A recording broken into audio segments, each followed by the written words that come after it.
nyange warahaye dore nyange warahaye intaramana kuyiga yo kunkumunanire yego mwiza we wararaye none aha ugiriyo waraye sibo intore yego mwiza we wararaye none ugiriyo waraye rose ndaze yego mwiza we wararaye none aha ngabo wasinda shegera ndakoze yego mwiza we wararaye none wararaye none aha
ganyobwe ganyobwiwe nanka Aye. ganyobwe warungi nyoga ganyobwe ganyobwiwe nanka ganyobwe warungi yarira nyoga yego bakabigambiwe nanka yego babigenamba yarira we nyoga yego bakabigambiwe nanka yego babigenamba yarira we yenda gamba seriri we nanka yego nasagiteri yarira yenda gamba seriri we nanka yego nasagiteri yarira iwe tunicambi we nanka yego chungu y'byumba urira we yego bakabigambi we nanka yego twomeke gwandiye urira we yewe twomeke gwandiye mawe yewe uganda n'urwiturira yewe uganda n'urwatiye mawe yewe uganda n'urwiturira we nyoga baronge nyoga baronge ye nk'ikibugabuga nanjye rukawe urubambyi ingwe gwari kwa mucyaweri wanyuwe dore amazi ya nyanja ye nk'ingwe ari kwa mucyawera we ingwe kwa so wakubyaye mama we ye nk'ikugasona mutende we ingwe nawe sarankaraye mama we ye nk'inawe sararaye we ingwe zaciye ibikumba mama we dore amazi ya nyanja rurabona ateye aho izuba ritagera Tendergoma irora hera rwetumba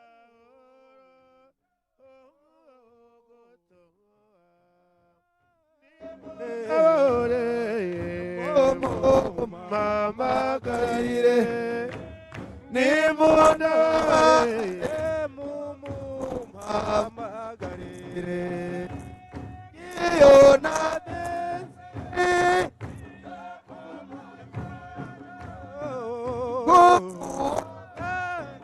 kazi kugenda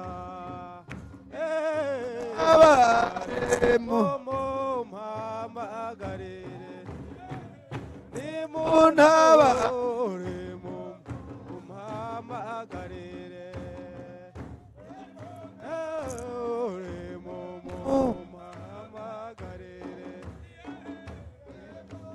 mumpamagarire mumpamagarire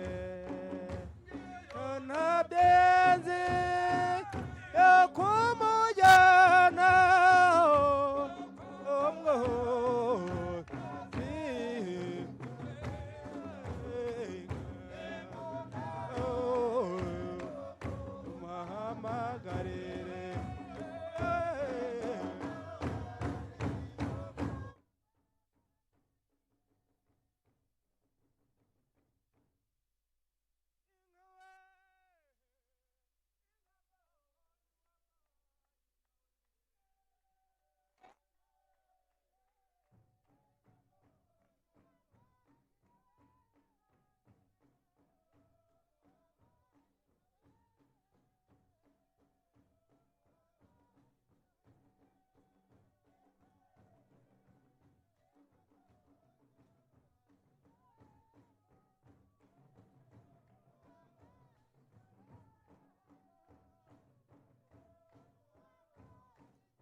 kukamuhinda ni kwa rwemera kurinda n'abandi tubure bazurugahamba gukira nariteye mushuraho sinarigerekaho amakuza narikunda mu mwaro wa nyamwizi igimba nyarwamagaju yeze nyamizi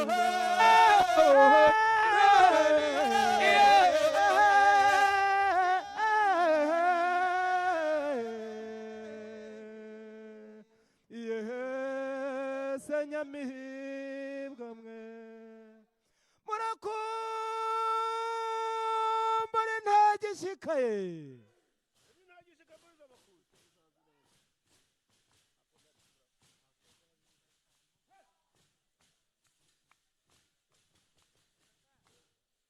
niba nyumunoza makuza rugira amacumu arwana ishyaka baririmba n'indekwe sani nyamibwa z'u Rwanda iyo twambaye inkindi urugamba ruhinanye z'ibigarama zirazimangana urembo shengera uhuragendwa u Rwanda rw'abanyarwanda ntukore kwimana we ruragendwa abahungu ruragendwa abakobwa we u Rwanda rw'abanyarwanda ntukure kwimana we nimubyine ntimutinye ntacyo babatwara u Rwanda rw'abanyarwanda nukuri kwimana we burya umwana ujya iwabo ntabara iminsi u Rwanda rw'abanyarwanda ntukure kwimana we kuko iyo abazi iminsi ntabagitashe u Rwanda rw'abanyarwanda ntukure kwimana we ruragendwa.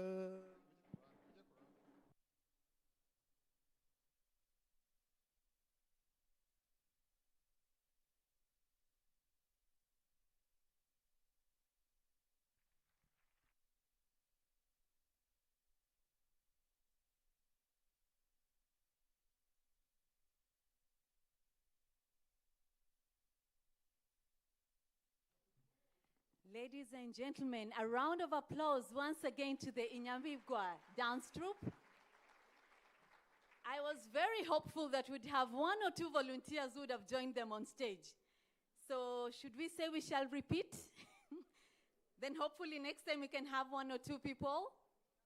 Without further ado, I would want us to give a round of applause as our guest of honor walks in together with our distinguished guests.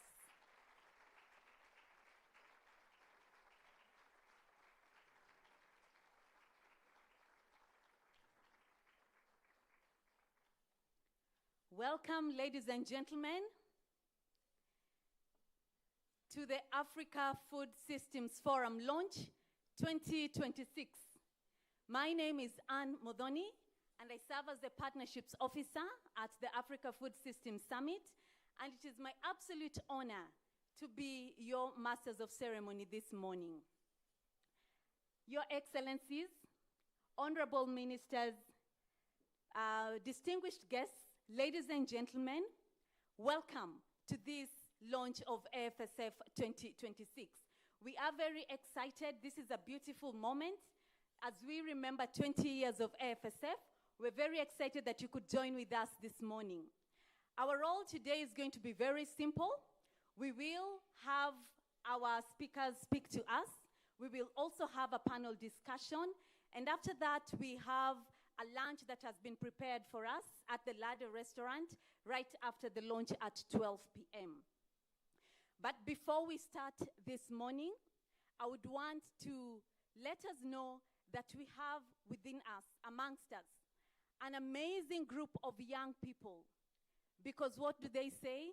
They say that poetry is the language of the soul. And for those that have been in love before, I believe you know what that means. If you are lucky enough to get a few lines dedicated to you. We have a group of young people who have said, because they love food systems so much, they will be dedicating something to us. But they will be coming right after this. We have prepared a challenge for us today. 2 key words will be said this morning. I don't know if there's anyone who can guess what those 2 words will be. I'm sure every speaker will talk about it. I'm sure every video you'll watch, there will be someone who will say those 2 words. Do we have any people in the audience who can guess what those 2 words will be? Any guess? I can't hear you. Yes, food systems, right? And what I want us to do, I want to ask a volunteer in the room, anyone who will help us count the number of times we all say food systems. Any takers in the room? I could volunteer you, so I want to see any young people who'd want to. Yes, I can see a hand. Sir, what's your name? Gideon. Gideon, where are you from? Here in Kigali? Thank you. So Gideon has volunteered. He will help us count how many times anyone who speaks on this podium says the 2 words, food systems. But at the back end, we have the secretariat team that will also do a count, just to be sure that the tally, the number that Gideon will give us, will actually match. But of course, we'll give a margin of error, +5 or -5. Are we in agreement? And there is a wonderful prize that we will give to the winner of the one who will get the correct number. Thank you so very much, Gideon, and we look forward to having you give us the total number of times we'll say the words to food systems. Just to let us all know that there is a group of people that are joining us online, friends of AFSF. This event is being live streamed, and we want to welcome you as well. Please feel welcome to this event. You can follow us through our social media channels as well, and the hashtag that we're using today is #AFSF 2026. Thank you so very much, ladies and gentlemen, and as we start this morning, I would want to invite the youth that are going to present to us the wonderful welcome poem to AFSF 2026. A round of applause to them, please.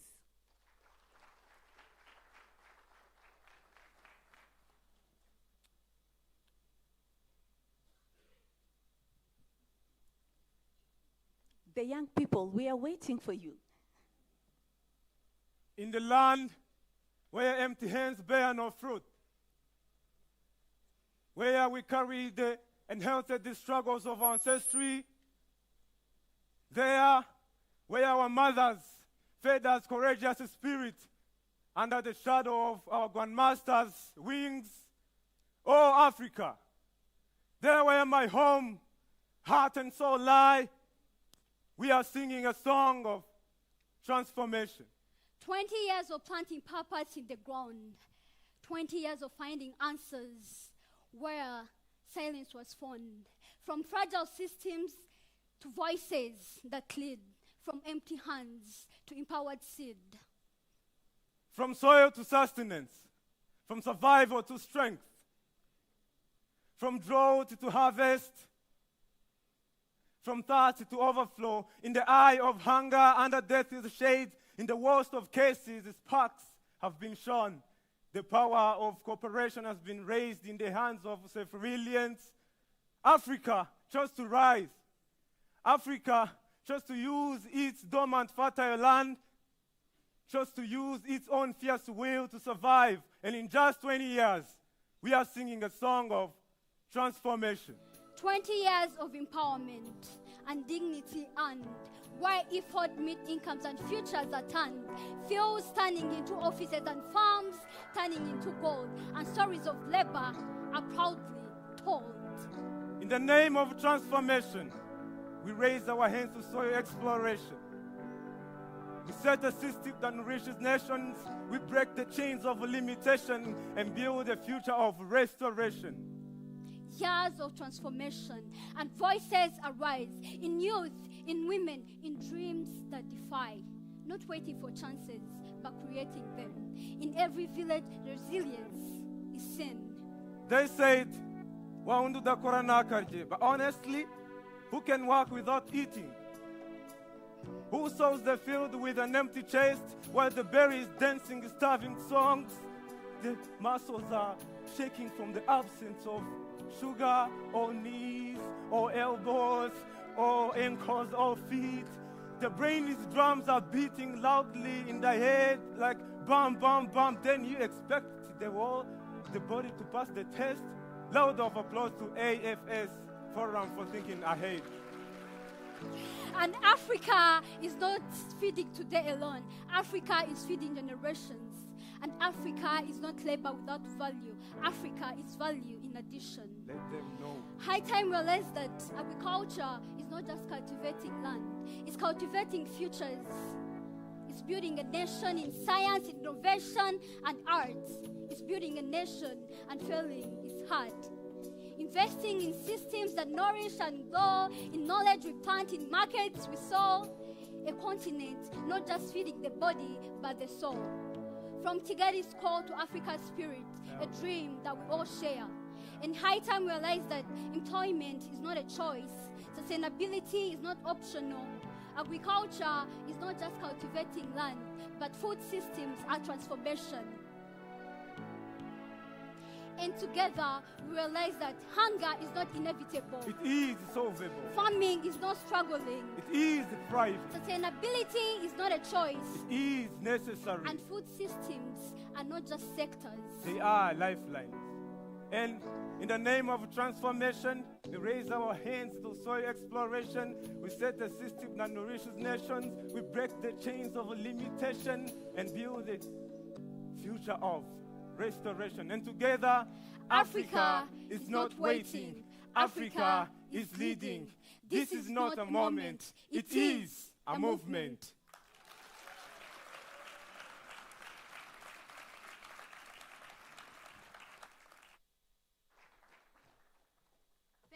Thank you very much, Ibianzu. That was ecstatic. Thank you for the challenge that you're posing to us. Who can work without eating? Who can work without eating? Can you? Thank you so very much. We are now very privileged, ladies and gentlemen, to hear welcome remarks from a leader who embodies Rwanda's commitment to agricultural and food systems transformation. The count continues. She serves as a state minister at the Ministry of Agriculture and Animal Resources, and she brings with her Rwanda's vision, Rwanda's ambition, and Rwanda's warm welcome to every single person in this room and those joining us online. Distinguished guests, please help me welcome Dr. Solange Uwichuze. Welcome.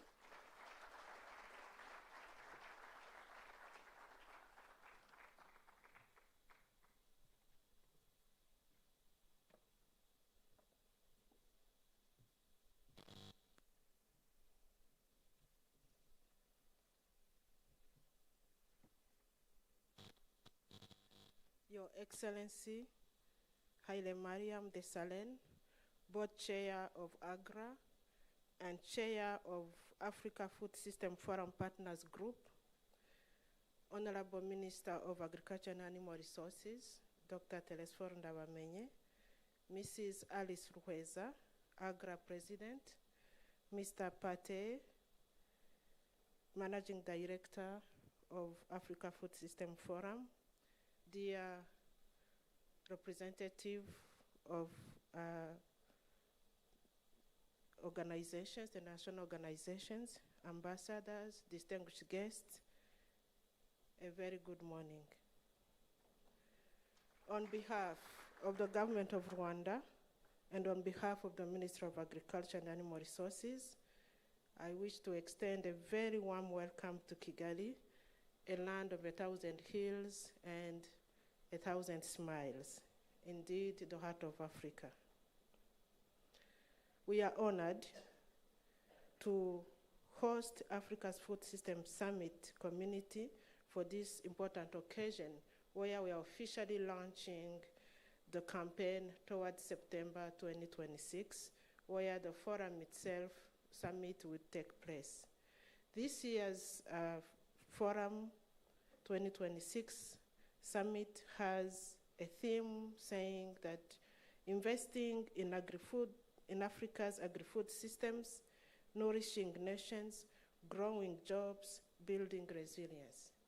As this year we shall be also marking 20 years of food system transformation while focusing on accelerating investment, innovation, and sustainable development across the continent, the Ministry of Agriculture is proudly fitting into this role because our priorities as a ministry is also three-pronged, namely food and nutrition security, growing agriculture export revenues, and also job creation, especially for the youth. Rwanda's agriculture transformation is guided by clear national frameworks, namely the PSTF5, the National Strategy for Transformation Phase 2, all of them hinged on Vision 2050, where we are aspiring to have Rwandans who are rich, able, and healthy, with a GDP per annum per capita of $12,000. And these are not aspirational documents. They are delivery roadmaps with targets, timelines, and accountability mechanisms, and we are proud to be part and parcel of this Africa Food System Summit Forum. MINAGRI's commitment to climate-smart agriculture and Rwanda's progress on sustainable export-led food systems is also well aligned with the CAADP national plans. The September summit is the 6 months away. As the host ministry, MINAGRI is committed to working with FSF, AGRA, and all partners to ensure Rwanda delivers a world-class convening event, the largest by far of this nature in agriculture system, one that produces not only just dialogue platforms, but produces action-oriented decisions. We invite every government, investor, private sector leader, civil society partner in this room to mobilize yourselves from now until September 2026. Bring your delegation, bring your commitment, bring your country's implementation plans, because we are going to reposition our agriculture so that Africa indeed fits herself. Rwanda's door is open to partnerships, investment, and collaboration that advance food systems transformation agenda. If there is something we can do together before September, let us know. We are only an email away or a phone call away. It is now my greatest pleasure to hand the microphone to the Africa Food System Management Director, Mr. Pate, who will speak to the forum's objectives and what makes FSF 2026 a convening you do not want to miss. Once again, welcome to Rwanda. Welcome to the beginning of the movement towards Africa Food System Forum 2026. Let's meet in September, but meanwhile, let us stay busy. I thank you.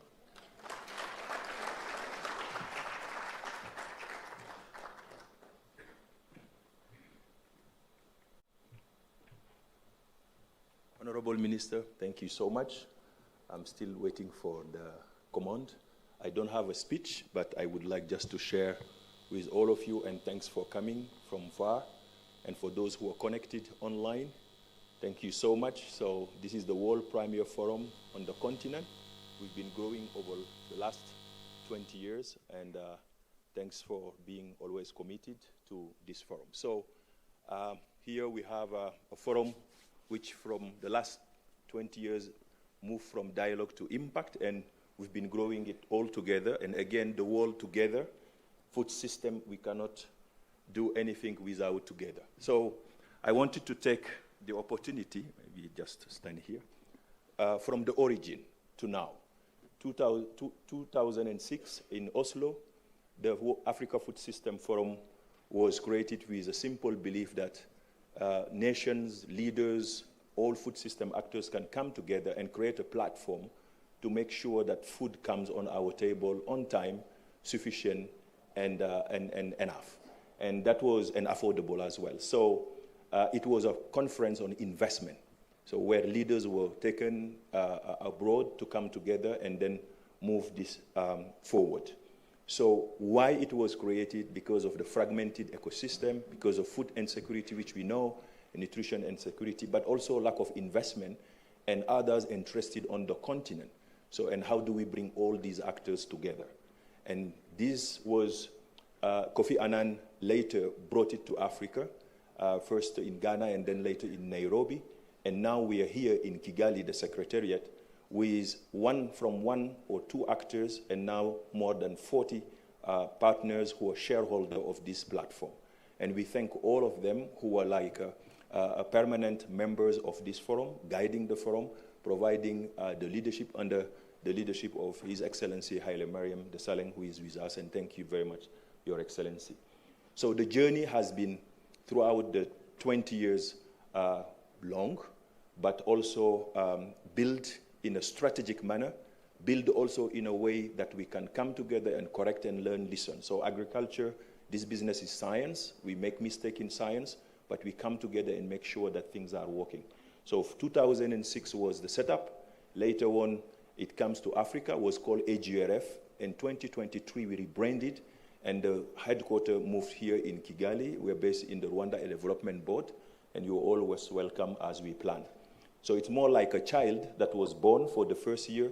Many actors come together and then start building it from 2-3 partners.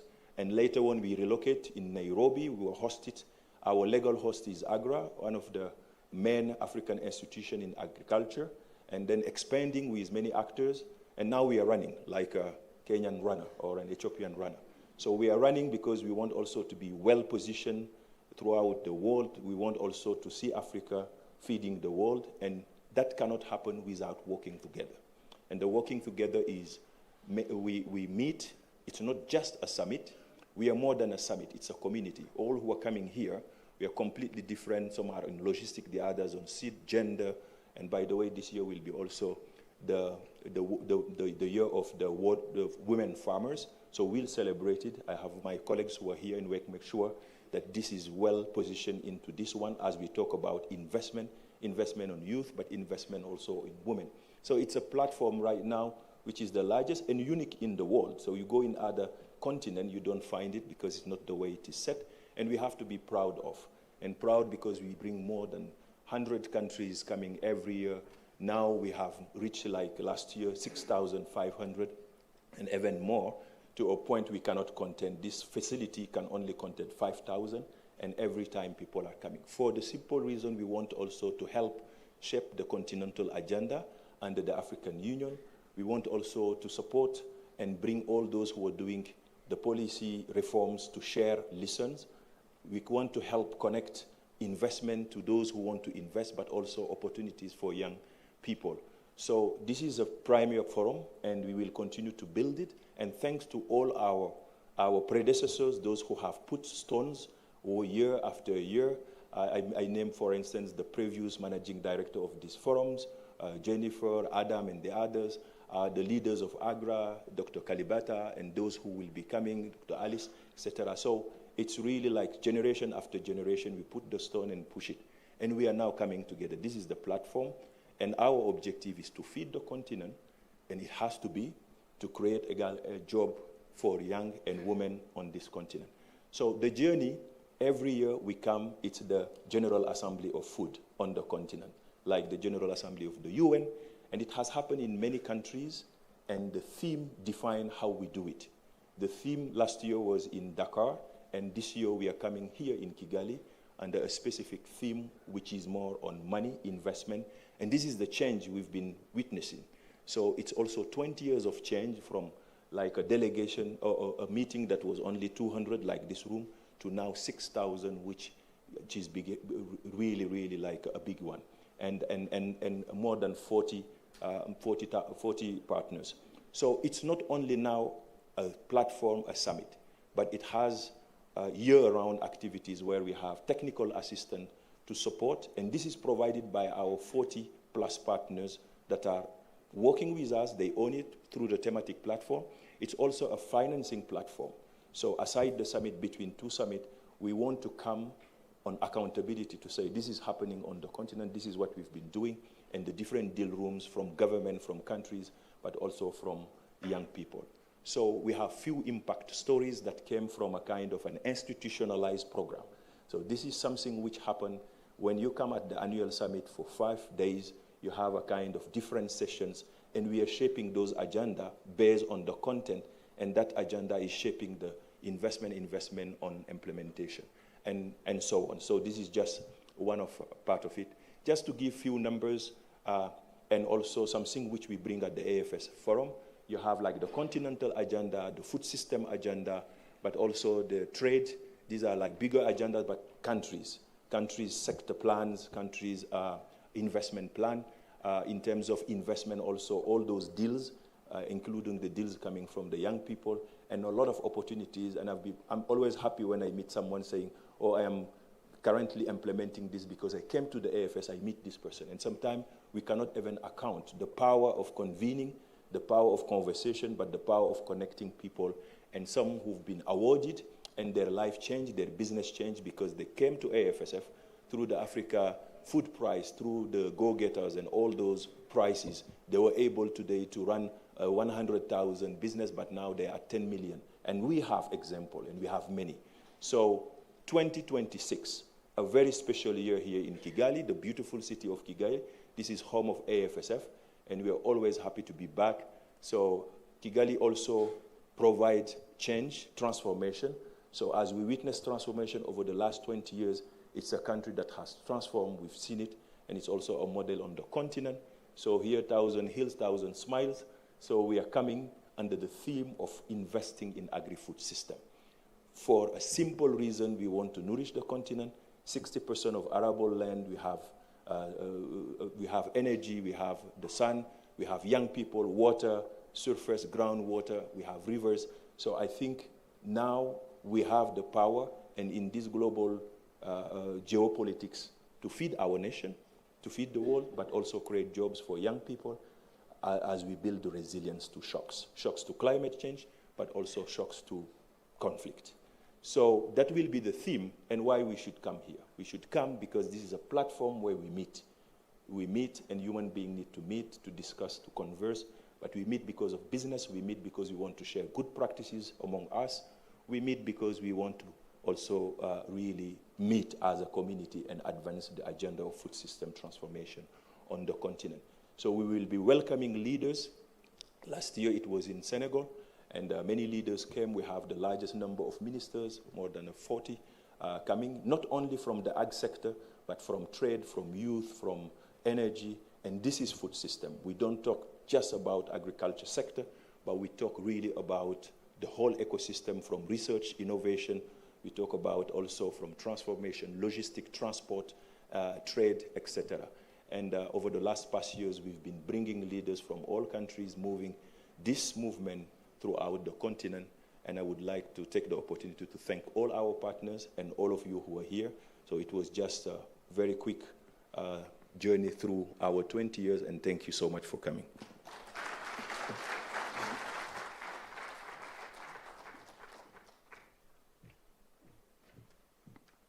Once again, a round of applause to Mr. Amath Patesene. He is my boss, so we have to give him a good hand. Thank you so very much, Pate. 20 years, thousands of stakeholders, hundreds of commitments, and a momentum that only grows stronger.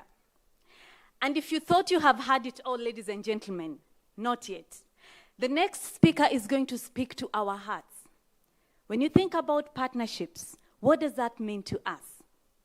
Ladies and gentlemen, without further ado, allow me to welcome on stage Madame Alice Ruhweza, AGRA President. Welcome, Madame President.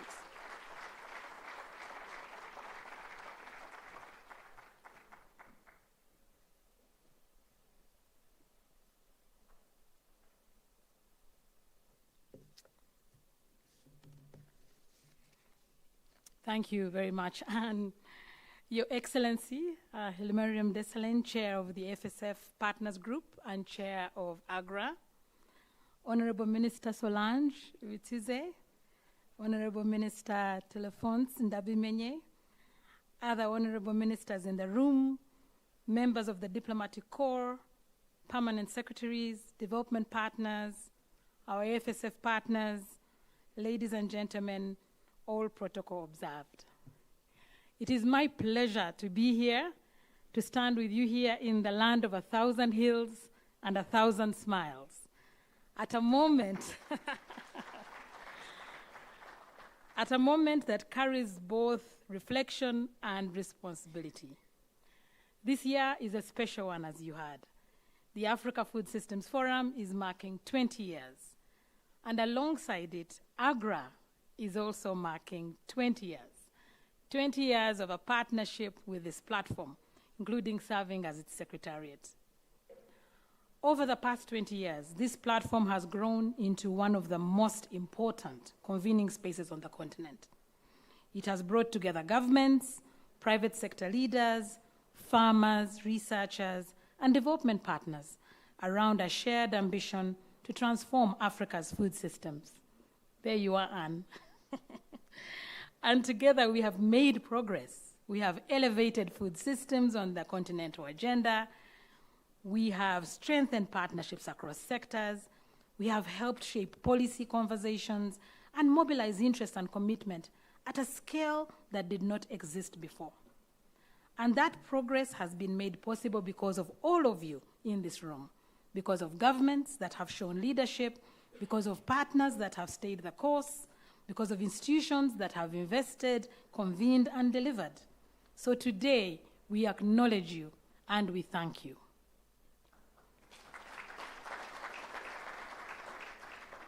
But milestones are not only about looking back, they are also about asking ourselves, what does this moment demand of us? Because over these 20 years, we have learned a great deal.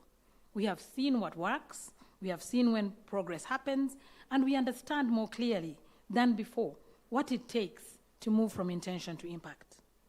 And this moment is asking more of us, because across our continent, food systems are not only feeding populations, they are one of the most powerful economic opportunities we have to create jobs, to build industries, and to strengthen our resilience. And this is something that we must continue to strengthen.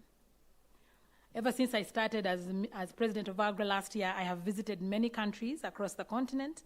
I have met farmers who are already running businesses. I met a farmer who drives a Chevy in Ethiopia.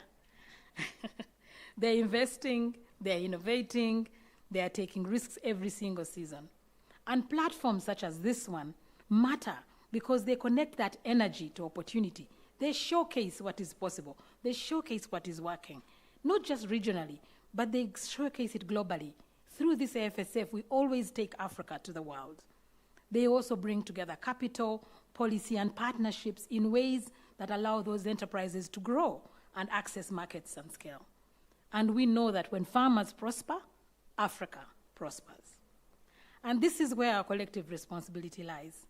The governments creating enabling environments, the private sector investing with intent, the financial institutions designing products that reach real actors, and organizations such as AGRA and ours under Secretariat here, partnering to connect, to de-risk, to catalyze the transformation on the ground. So as we look forward to September, the summit that no one should miss, this work becomes more important. This milestone year must set the tone for the next decade.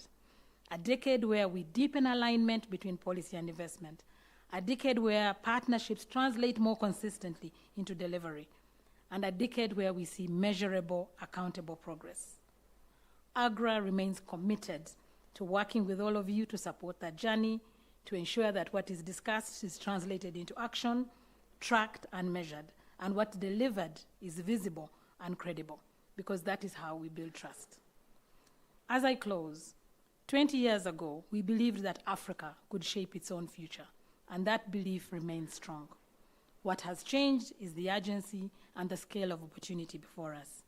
So this next decade is not going to only be defined by what we have learned, but by what we choose to do, and what we choose to do together through this forum. Thank you very much.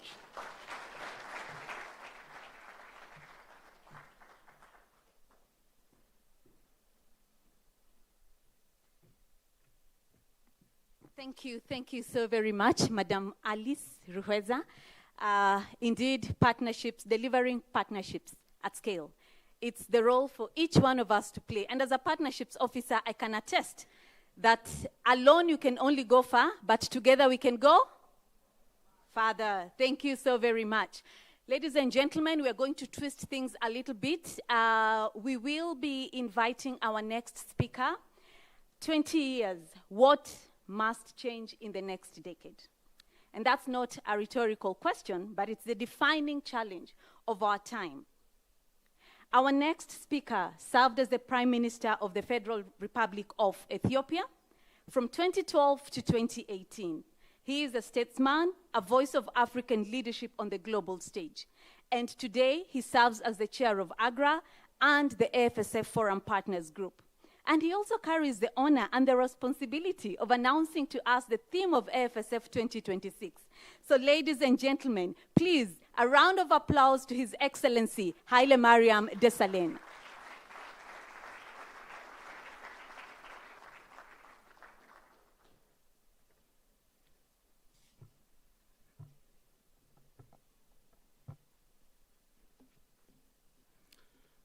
Thank you so much, Anne. Guest of honor, Honorable Minister of Agriculture and Animal Resources of Rwanda, Honorable Ministers and State Ministers, the President of AGRA, distinguished AFSF partners and fellow champions of Africa's food future, ladies and gentlemen. This is a milestone in the heart of Africa.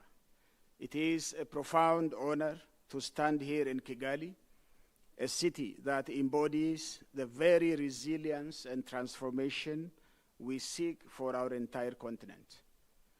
We gather today not just to launch another summit, but to mark a historic milestone, the 20th anniversary of the African Food Systems Summit.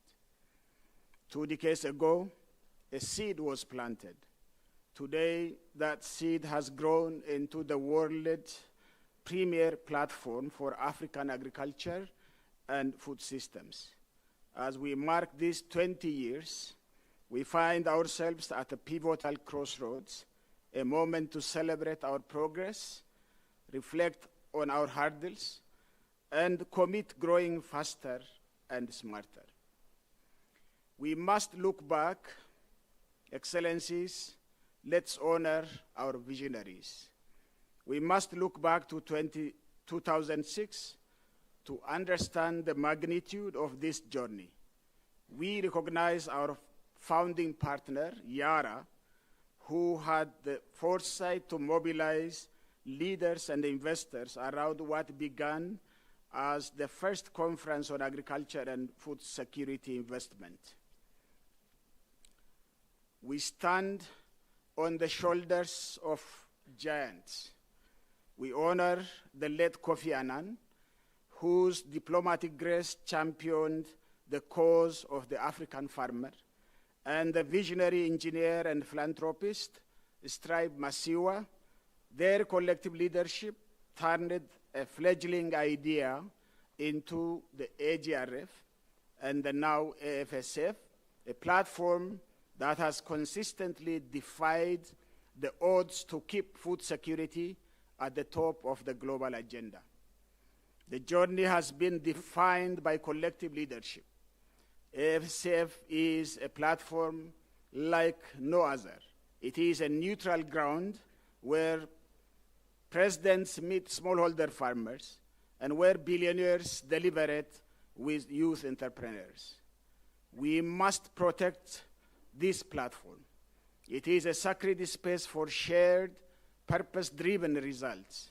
It is the engine room where African solutions are engineered for African challenges. Ladies and gentlemen, the urgency of now is critical. Despite our progress, the urgency of food and nutrition security has never been greater. Climate shocks, global supply chain disruptions, economic pressures, and geopolitical tensions and uncertainties demand that we move beyond rhetoric. Our theme of this year resonates with this reality: investing in Africa's agri-food systems, growing and creating jobs, nourishing nations, and building resilience.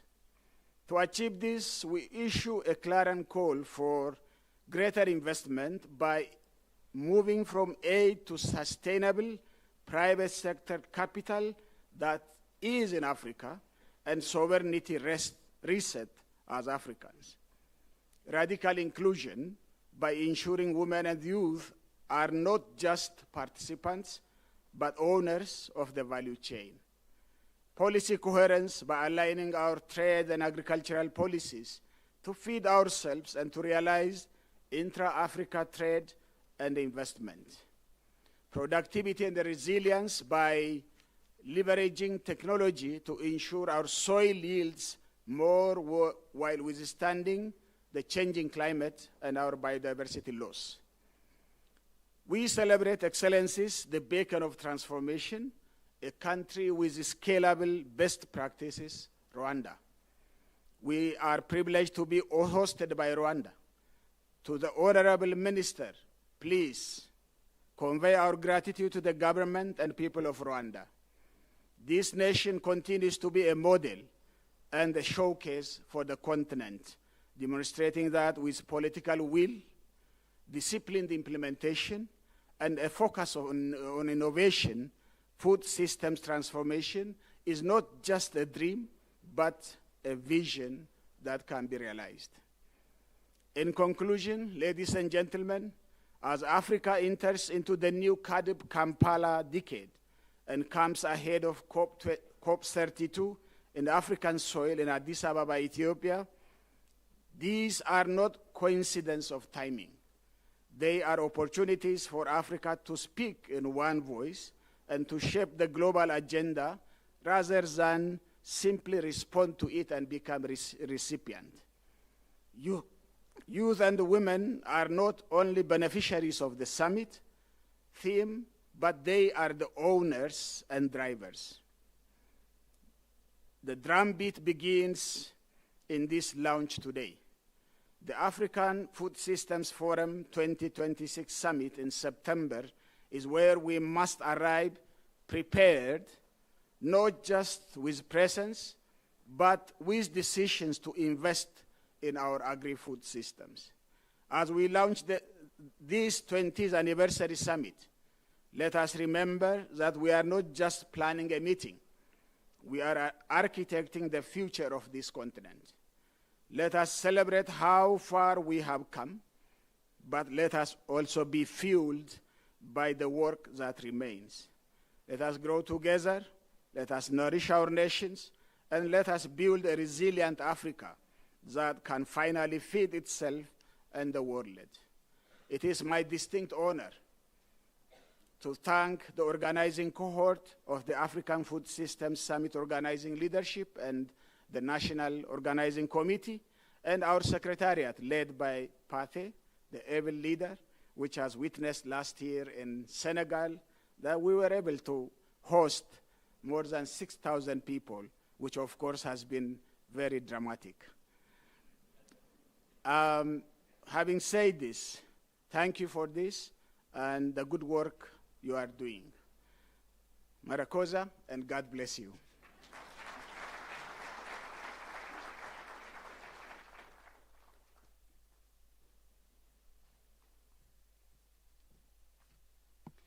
Your Excellency. Excellency, thank you profoundly for those opening remarks and for the landmark announcement of the theme for 2026. Aren't we excited?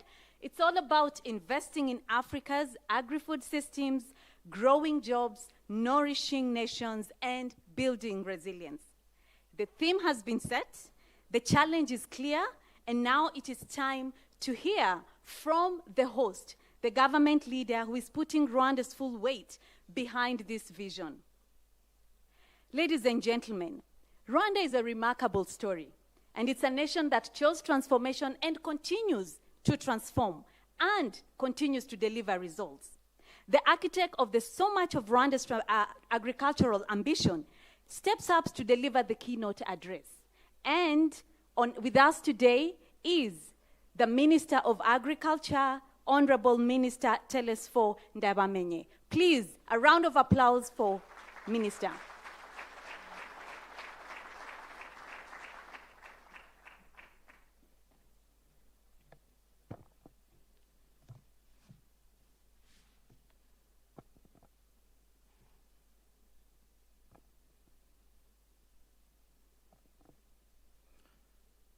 Excellencies, distinguished guests, ladies and gentlemen, good morning. On behalf of the Right Honorable Prime Minister of the Republic of Rwanda, let me begin by warmly welcome you all and endorsing the theme that has been announced by the Chair, investing in Africa's food systems, nourishing nations, growing jobs, and building resilience. This is a powerful and a timely call to action for our continent. It is a great honor to join you today for this important gathering, the official launch of the Africa Food System Forum 2026 Summit. This moment is particularly significant as it coincides with the forum's 20th anniversary, and we are proud of this milestone, which will be hosted here in Rwanda. This is not a routine event of our calendars. It is a continental moment of reflection, ambition, and a renewed commitment to transform Africa's food systems. Allow me to acknowledge and appreciate the distinguished leadership that continues to guide this forum forward. I would like to thank the chairperson of IFES, His Excellency Hailemariam Desalegn, for his strong and visionary leadership in ensuring that this platform remains relevant, impactful, and truly African in its purpose. I also wish to commend Dr. Aris Ruheza and the AGRA for 2 decades of dedicated institutional stewardship and partnership that has been done. I would like to extend my special appreciation to the IFS Managing Director and all IFS partners. Those collaboration and the commitment continue to strengthen this important platform.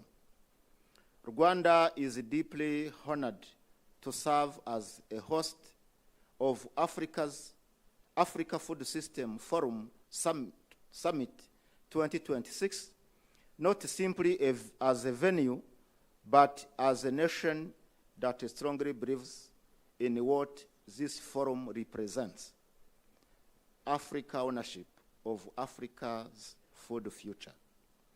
We see this summit as an opportunity to strengthen partnerships, mobilize investment, and accelerate practical solutions that can nourish our nations, create jobs, and build the resilience, most importantly, for generations to come. This year's theme strongly resonates with Rwanda's national development priorities, including the sector strategy of transformation, PSTA 5, the National Strategy for Transformation, NST2, and Rwanda's Vision 2050, which are anchored into the same logic: investment-led transformation, job creation, especially for youth, climate resilience, and building competitive and export-oriented food systems. The timing of this theme could not be more relevant. At the moment when official development assistance is declining, commodity prices remain volatile, and debit burden are rising across the continent. Africa cannot afford to continue treating investment in the food system as afterthought, something to fund only after the priorities are met. Investment in the food systems must become a real priority. So Rwanda's experience shows that this agenda is possible. We have pursued it deliberately, not because the conditions were always ideal, but because we understand that waiting for ideal conditions is simply a strategy for standing still. So as we launch this summit, it is imperative to be reminded of the persistent challenges that food systems continue to face: climate change, high yield gaps, post-harvest losses, and inadequate food storage capacity, the need for technology to advance bovine genetic improvement, access to finance, and vital role of the private sector. So addressing those challenges through the right investment and a strong partnership is a key driver of food and nutrition security for everyone, income generation, and job creation across the continent and beyond. So allow me to make a statement today. Investment in the food system is a sovereign responsibility. It is a joint journey with the development partners. It is not a privilege to be made and quietly forgotten. It is a duty of governments because the consequences of inaction are real: food insecurity, unemployment, and ultimately threats to economic development of any country. We must also be honest with ourselves. Africa is not without capital. Through the new Africa financial architecture, we are reminded that resources already exist within our continent.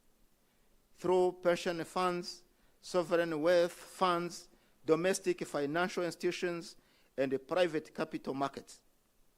What has been missing is not money, but the right regulatory harmonization, strong risk frameworks, and most importantly, the will to direct those resources towards transforming our food systems. And also, I wish to issue a direct challenge to all of us as Africa leaders and institutions. The CADEP implementation decade begins now. Let us arrive in the September summit, not as observers, but with clear implementation plans, real investment commitments, and a strong accountability frameworks.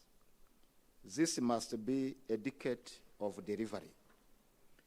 Africa is the home to the world's youngest population, and at the same time, the world's largest untapped agricultural workforce.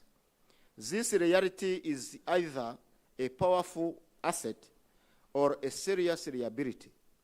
And what this generation of leaders decide today will determine which path we take. That is why the theme of IFS 2026 is so important. It rightly places youth and the women at the center of Africa's agri-food systems transformation, not as the beneficiaries of programs, but as the true drivers of change. Rwanda freely endorses this framing, and our own national development priorities reflect the same commitment. I call upon investors, financial institutions, and the governments to create real and investable pathways for youth and women. Not symbolic inclusion programs, but practical opportunities through meaningful access to finance, land, market, and skills. If we get this right, Africa's food systems will not only feed our nation, but will also continue become the engine of jobs, prosperity, and the resilience of generations to come. Today's launch ceremony is trumpet setting the pace and the direction for what lies ahead. Rwanda is committed to delivering a summit worth of these platforms 20-year legacy, and ambitious enough for a decade of delivery before us. And we ask every partner, every government, and every investor represented in this room and virtually to match that ambition with a concrete actions. Let me close with this. Africa's food future will not be shaped by the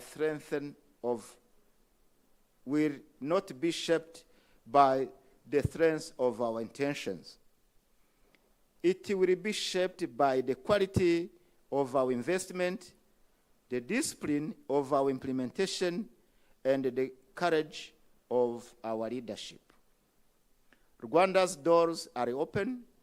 We look forward to a productive 6 months of preparation and to welcoming Africa and the world in Kigali in September 2026. To this note, on behalf of the Right Honorable, the Prime Minister of the Republic of Rwanda, I declare Africa Food System Forum 2026 Summit launched. I thank you all.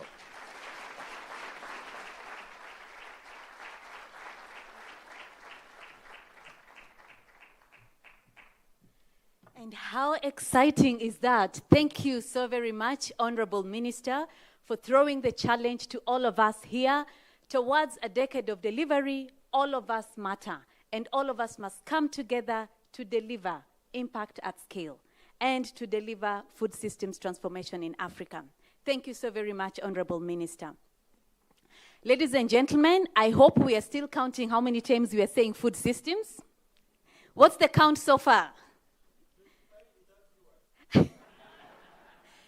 We were supposed to count, including for the MC. So let's keep counting, including one for the MC. Ladies and gentlemen, I would want to beg your indulgence for a minute. This is a historical moment, and history needs to be recorded. And at this moment, I would want to allow our distinguished guests, led by His Excellency Haile Mariam, honorable ministers, the permanent secretaries who are here, AGRA President and the Managing Director. I would want to kindly invite you to the stage for a photo opportunity. And while that is happening, and somebody can come and help me, just get them in line for the photo together with the photographer. As that is happening, those that are joining us online and the audience, this is the moment that you also grab your phone. Please take a selfie. And remember the hashtag. What was the hashtag? AFSF 2026. This is the moment. I want to see, at least as they take the picture, please also feel free to take a picture and give a summary of this event here today, okay?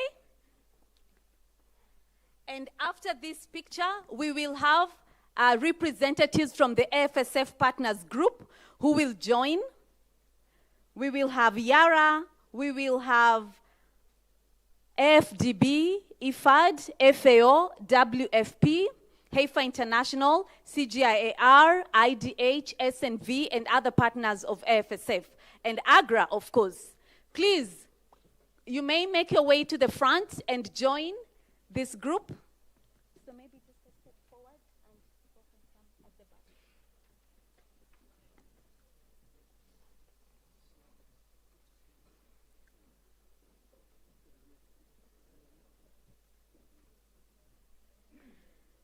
Photographer, is that picture okay? 2 rows. Okay, so we need 2 rows. If you know you're shorter than me, maybe you can be at the front and anyone else can be at the back. Please just help.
I hope you all captured that moment as well. This is a historical moment. Imagine 20 years to come, you will say you are here, right?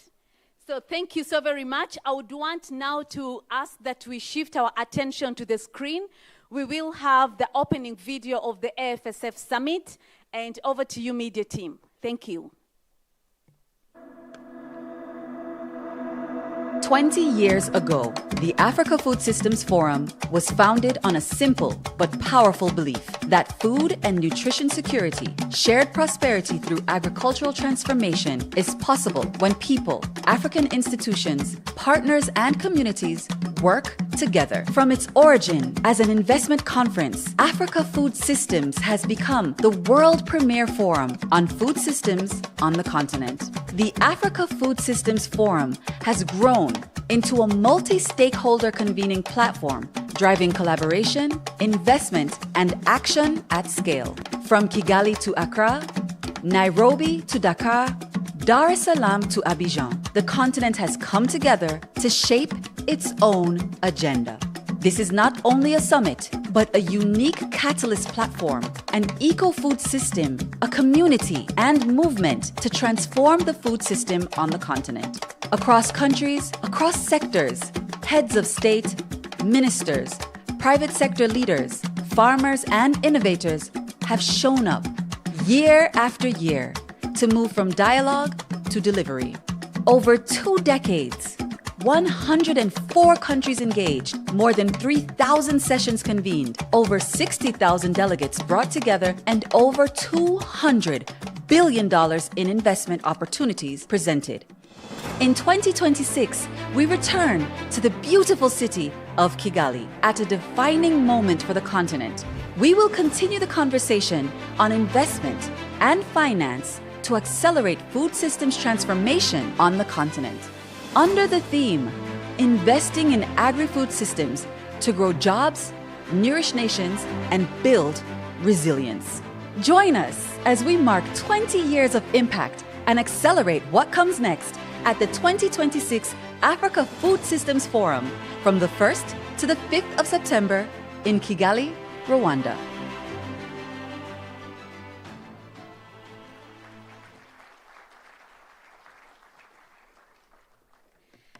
I am just glad that I am part of this history, you know? It's good to be on the right side of history when it's being written.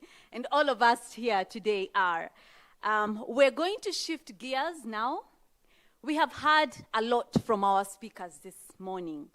The videos, we have heard the poem in the morning, even the dancers who are here. But how are we going to tie all that together? There is a theme that has been announced. What does that mean to us as we come to AFSF in September 2026? The next session is going to be led by our very able moderator, who needs very little introduction, but he absolutely deserves one. Ladies and gentlemen, Mr. Tony Sanganira brings with him the rigor from Tony Blair Institute of Global Change, and he has a deep passion for Africa's economic transformation. He is sharp, thought-provoking, and unapologetically committed to turning good ideas into real-world impact. Ladies and gentlemen, Tony, the floor is yours. Welcome.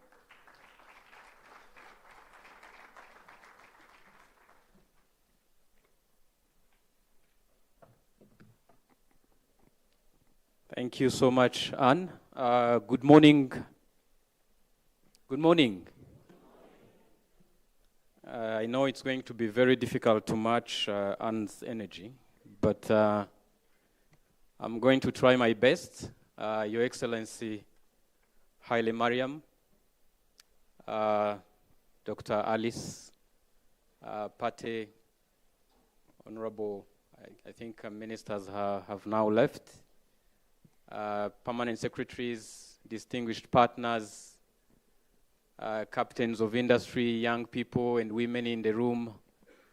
I'm so privileged to be here this morning.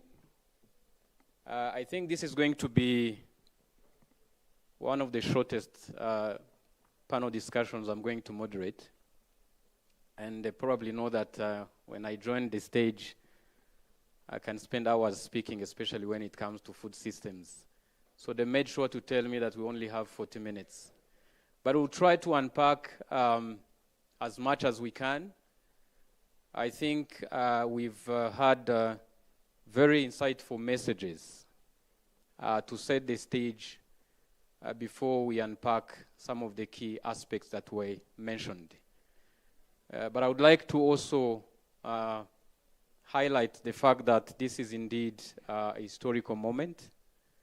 20 years is a long, at the same time not so long journey for transforming food systems, for transforming lives.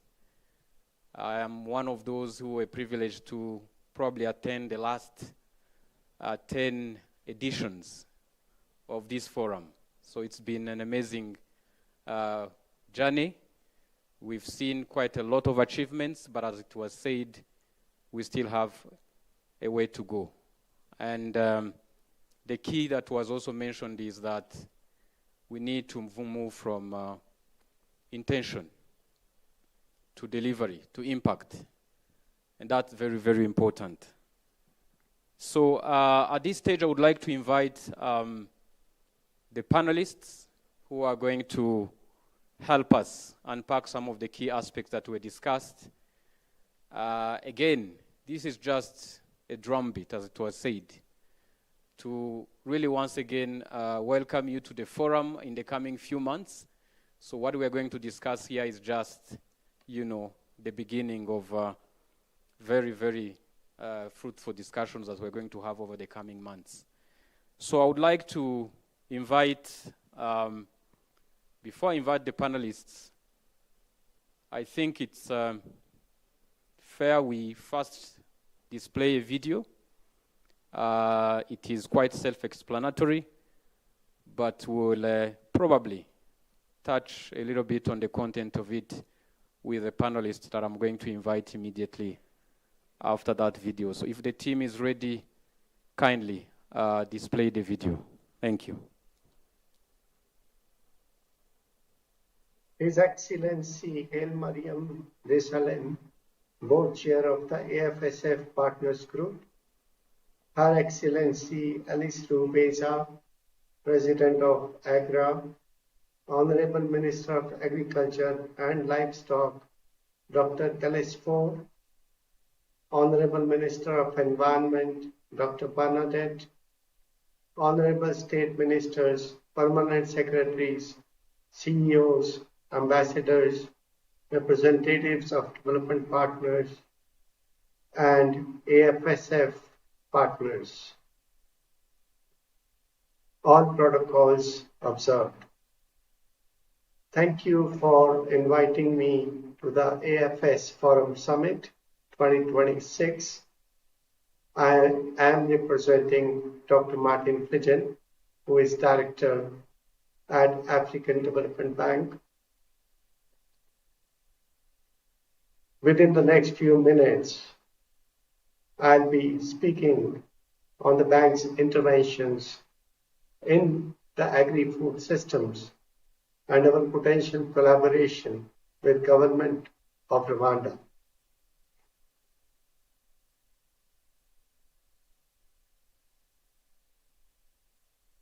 As we all know, Feed Africa is a cornerstone strategy at African Development Bank for transforming Africa's agriculture and food systems.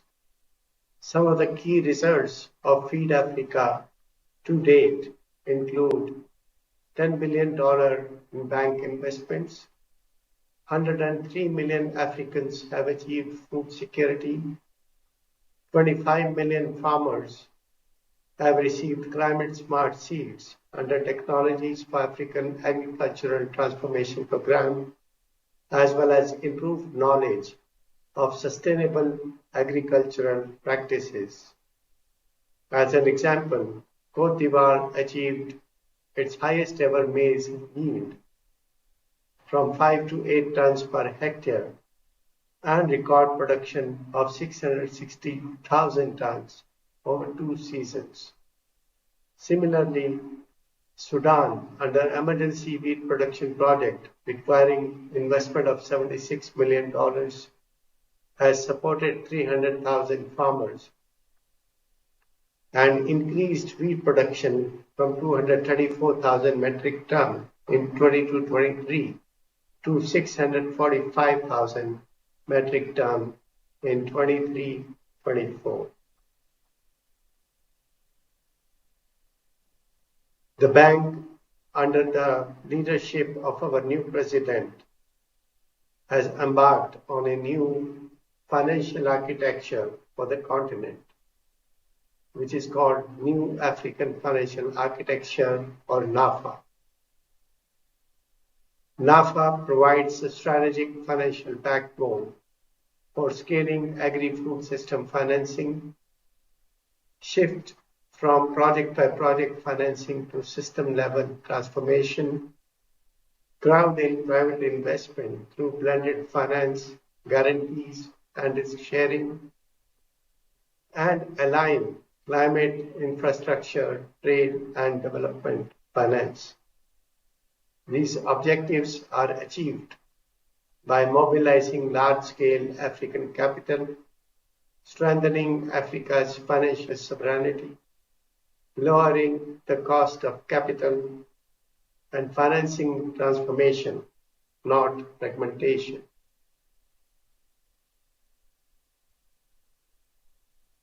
As part of its cooperation with the other development partners, the bank will work in partnership with the World Bank to deliver on AgriConnect compacts. The compacts are designed around 4 key pillars, including cross-sectoral infrastructure, strengthening value chain foundations, policy reforms and enabling environment, and private capital mobilization.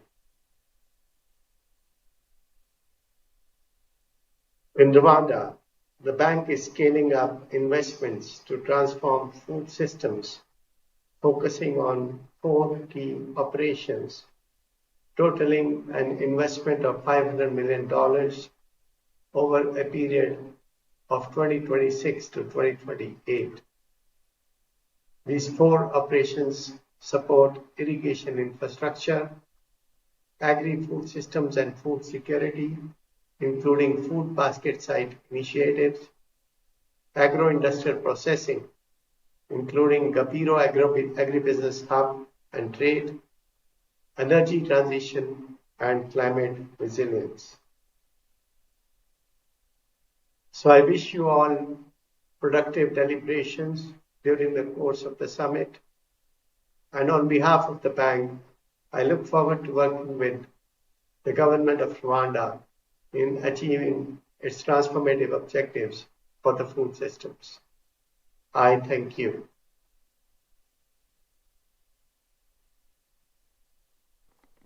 All right, so I think we all understand that, and it was well said, that we need to, as a continent, come up with more homegrown solutions to finance the food systems. One of my friends always say that money is not a problem. I don't know if he's in the room, but that money needs to be put together. And as you could see from this new architecture by the African Development Bank, there's a lot we can do to mobilize domestic funds to be able to finance the agricultural food systems. The policy framework is clear. Again, this was highlighted. And most importantly, I would like to mention that we are in the first year of implementing our CADAP framework, 2026-2035, around 6 important and very strategic objectives, which I hope by now we are all familiar with or should be familiar with, so that we can support them. The first one being production, processing, and trade. Obviously, this is the whole chain of food systems that we need to support more going forward. The second is around investment and finance. This keeps coming back. It cuts across the different other things that we need to do.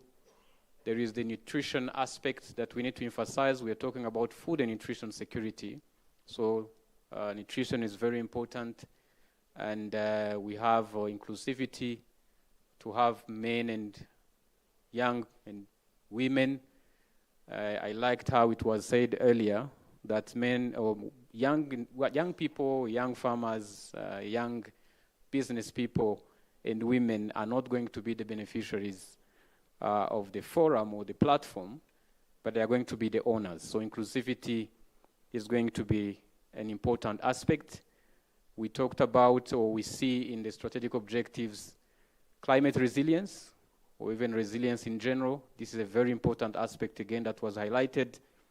Last but certainly not least, state capability or governance. And that's where the coordination, and most importantly, many people who are in the room will know that I very often mention the word delivery. And I was happy to hear it being mentioned several times. So we need to move from dialogues to delivery, and from delivery to really having impact.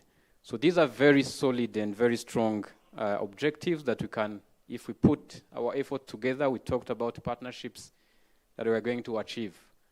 And so without further ado, I would like to invite the 4 panelists who are going to help us unpack some of these key points that are being discussed today, and more or less really opening the discussion that, as we said, will continue until September when we meet here again for the Africa Food Systems Forum.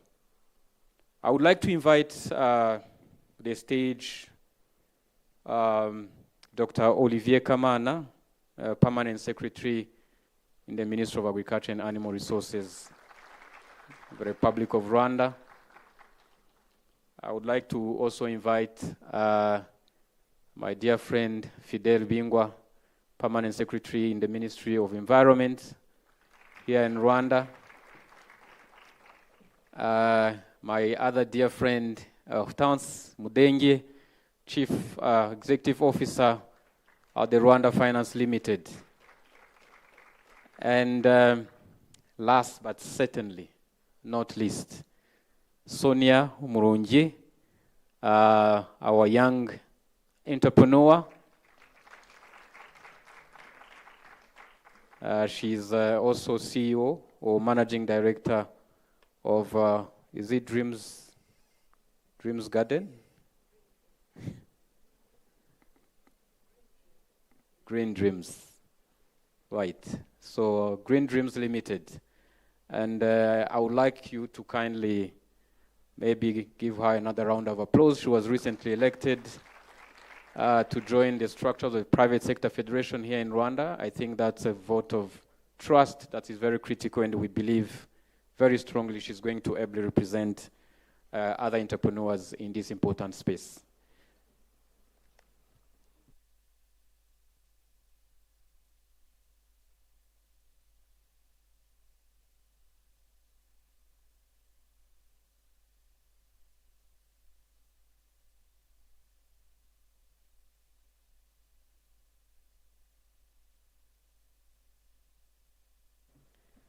Yes, I hope you can hear me.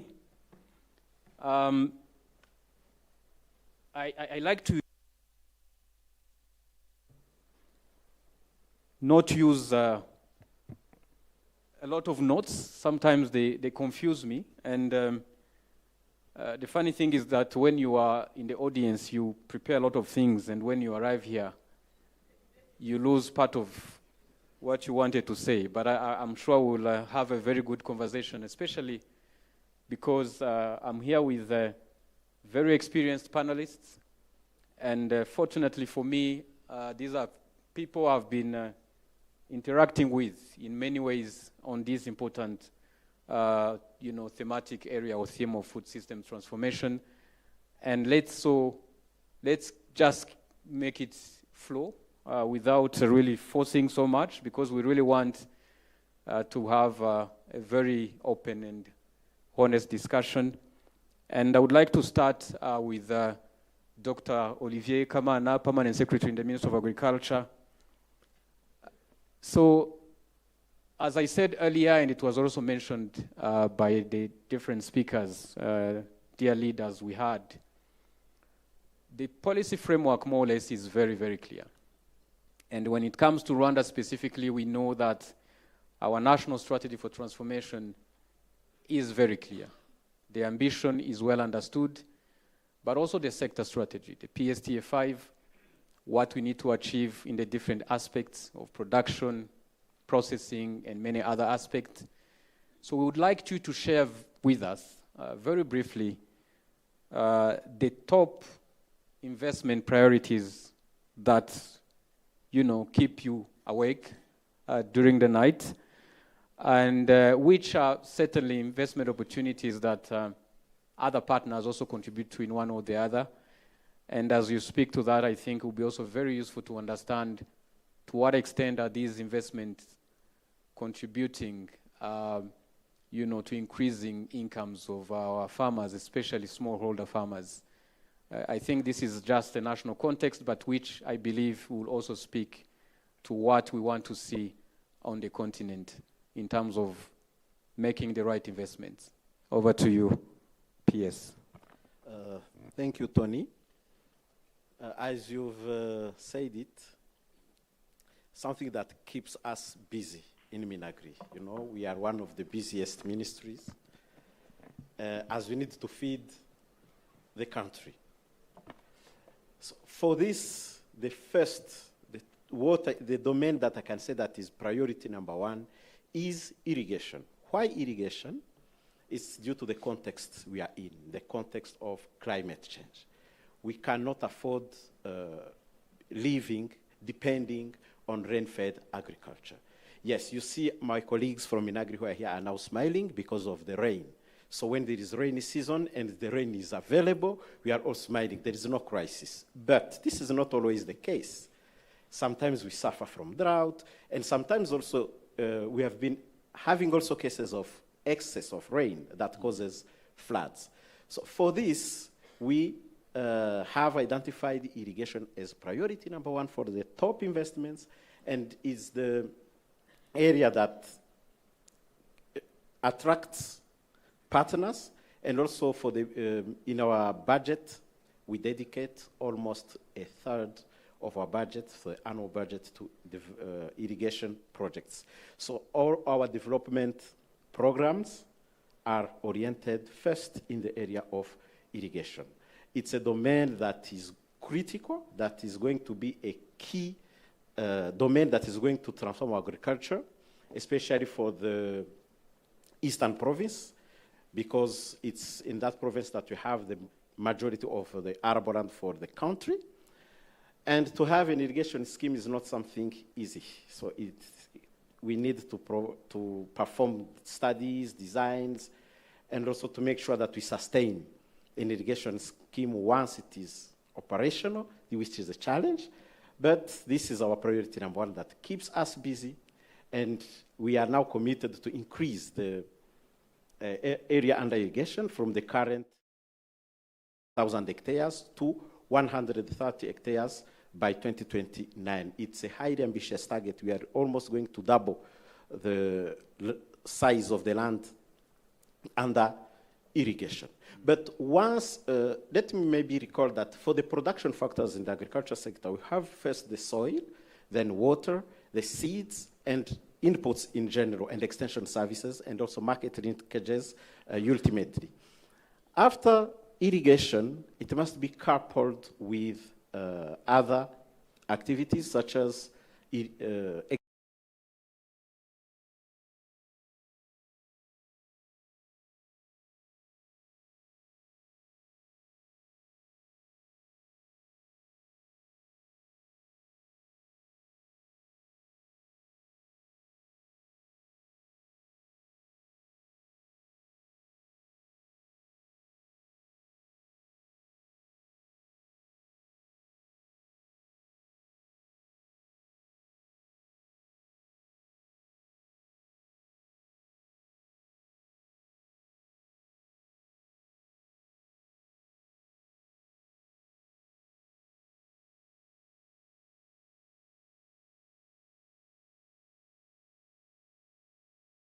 problem instead of being a success.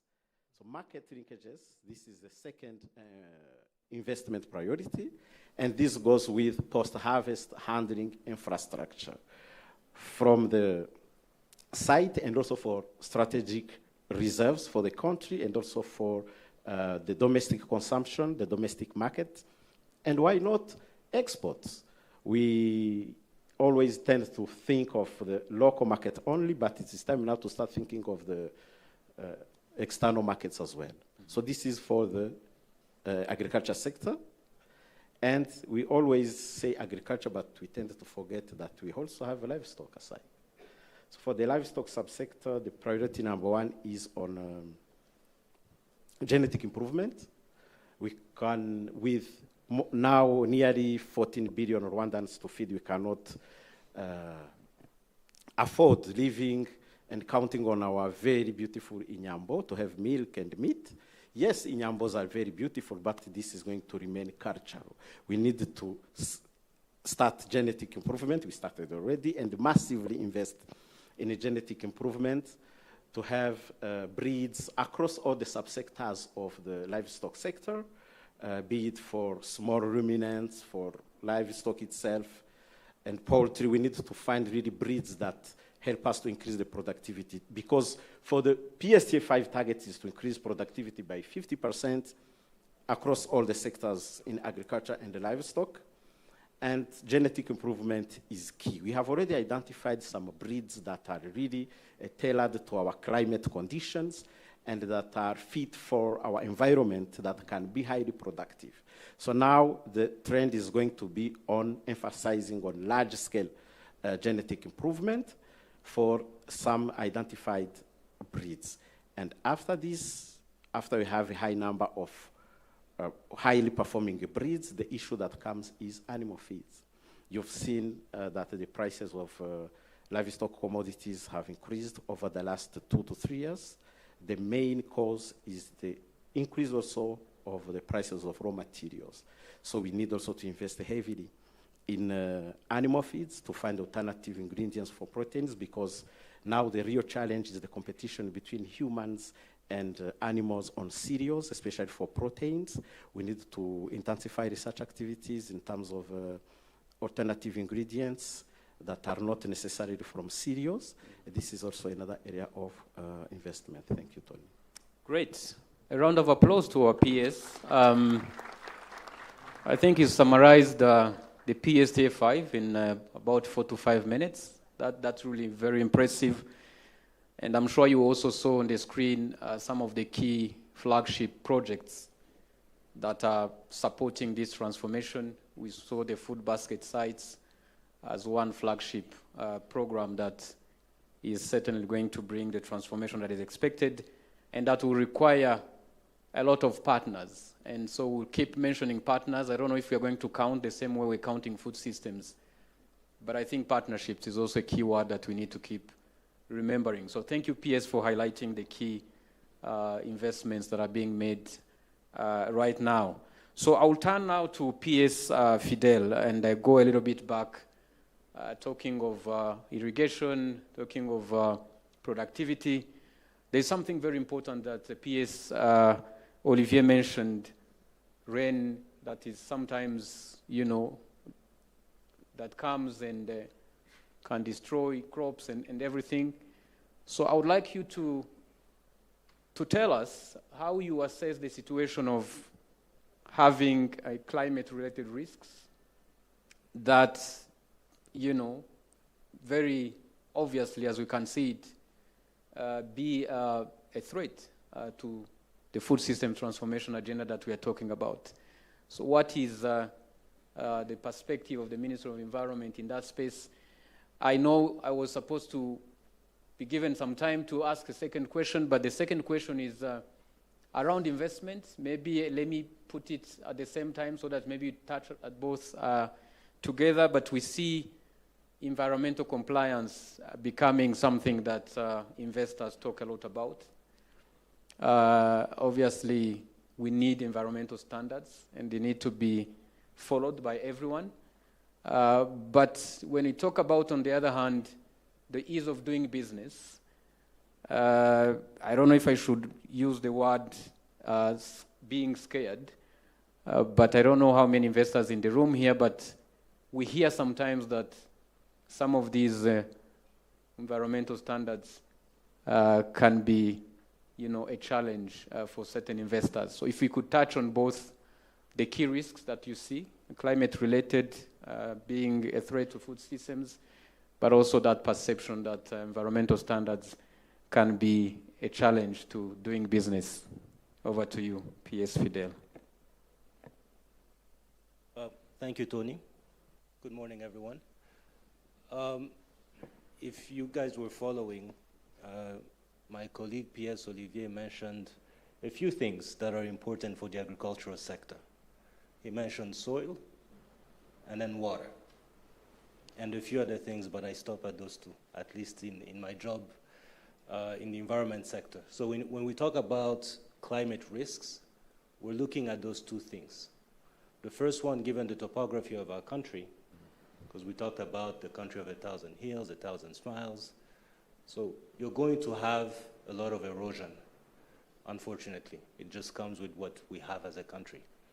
So the biggest climate risk that we see is the soil erosion risk.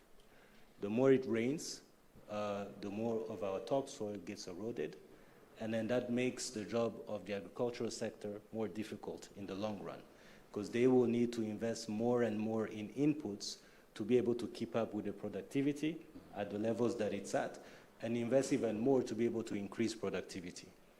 So what do we then have to do? We need to invest in soil erosion control. So that's what we do at the Ministry of Environment with various partners, including the Ministry of Agriculture. We try to invest in those activities that are going to reduce soil erosion risk. So once we do that, then for us, we count the area as ready for investment, especially agriculture investment. Because if you don't do that, even if you put and fertilizer on the soil, it might go away. Right. So it's important for us to be able to do that. Now, when we talk about the water component, we're looking at it in two ways. The first one, you're going to have let's call it erratic rainfall. So when you look at climate change and all the projections we have for Rwanda, what changes is not necessarily the quantity of rainfall per year, it's the intensity of the rainfall. So you're going to see days where you have, I don't know, like 10 millimeters of rain, and then it stops raining for a while. So eventually, the same amount of rainfall for the past 25 years, but in reality, the rain didn't fall the way that is ideal for agriculture. So there is work that we need to do to make sure that we support the agriculture sector. It has to do, one, with meteorological services that we provide, because they still fall under the Ministry of Environment. How do we make sure that we provide forecast that is going to be useful for the agricultural sector? How do we make sure that we give it to the farmers in a way that they can understand, to action on their end, so that they can better plan and they can better succeed? Because when they succeed, then we also have food. I jokingly call P.S. Olivier food whenever I see him, because the work that he does delivers food for our country. So the second aspect of it was mentioned, it's irrigation. When you say you want irrigation, it means you want water. And we have limited water resources. So how do we allocate them sustainably? We need water for irrigation. Of course we need water for irrigation. But if I go into an infrastructure summit or forum talking about water for domestic supply, if I go into a trade forum, they will be talking about water for industries. So how do we create that balance and that sustainability in the long run? So that's part of what we do. So when they talk about wanting to increase irrigation schemes across the country, our job is to make sure that we are allocating water resources for the needs of the agricultural sector. And finding that balance is part of the work that we do. That's the fun part. So now let's talk about environmental standards and regulations. I guess to any investor, and when I answer this, maybe you'll understand why I work for the government and in the environment sector. We first have to ask ourselves, why do we even need those standards? Why do we need that regulation? So everywhere you are, you have to know that everything we do has an impact on the environment. So if we wanted to just say we want to protect the environment, there is very little we could do. So the fact that we are doing things, the fact that we drive and we fly around and all that means that there are risks that we have accepted in order to have sustainable economic development. But as an investor, you can't expect us to see you harming the environment to levels that we are not comfortable with, and that level of comfort can be debated, but let's say, for example, you have an irrigation scheme, you decide to use pesticides, or you want to use excessive amount of fertilizer, as if there is no one downstream of your irrigation scheme.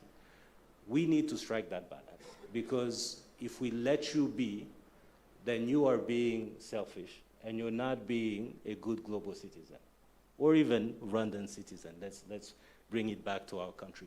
So we need to make sure that we strike that balance.